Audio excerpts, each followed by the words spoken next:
কিন্তু জানি আপনার অনেক বলিষ্ঠ একটা ভূমিকা রেখেছিলেন আপনি। এই ধরনের ইলেকশন নিয়ে আসলে আপনার প্রতিক্রিয়াটা কি, আপনি কি মনে করেন? আমার বিসিবিতে আসাটা ছিল আমার from ethical point of view. একসময় স্পোর্টসম্যান ছিলাম আমি, আজাদ বয়দে খেলেছি, ইন্ডিয়া রোডে খেলেছি, সিজনও খেলেছি।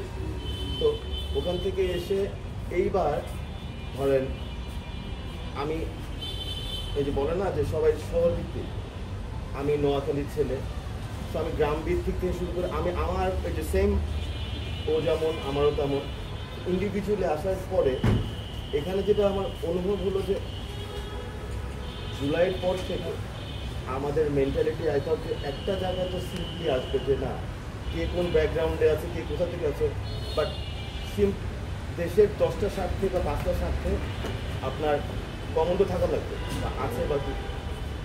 ওই পয়েন্ট অফ ভিউতে দেখলাম যে 15টা ক্লাব একবার হলো, 15টা ক্লাব তো না, I would say it's about 300 players, 300 family.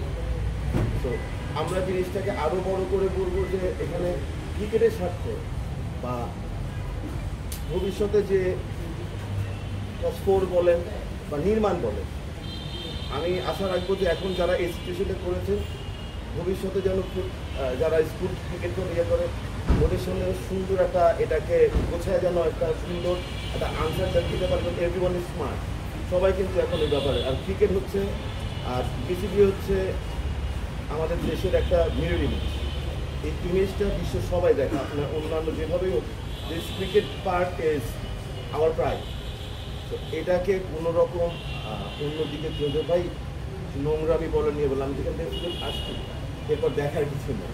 তো আমি যেটা বলবো যে ইলেকশনস বা যেটাই হোক অল্প কজন মানুষ, বেশি তো না, ঠিক আছে। আমার বেগমগঞ্জ আমার এলাকার মধ্যে 4.5 লাখ ভোটার। তো এখানে আপনার টোটাল ভোটার বলে নিয়ে বলে সবাই তো সবার সাথে একে অপরকে সবাই ছিল।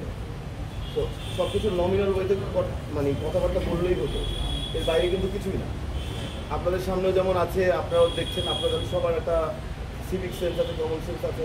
ওখান থেকে যেটা ভিতরে আছে ওটা যেন সামনে থাকে এবং প্র্যাকটিস থেকে আমার সবার একটা বছর বা একটা ইয়ার জন্য for the betterment of the cricket, for the betterment of the country, Bangladesh সবার আগে।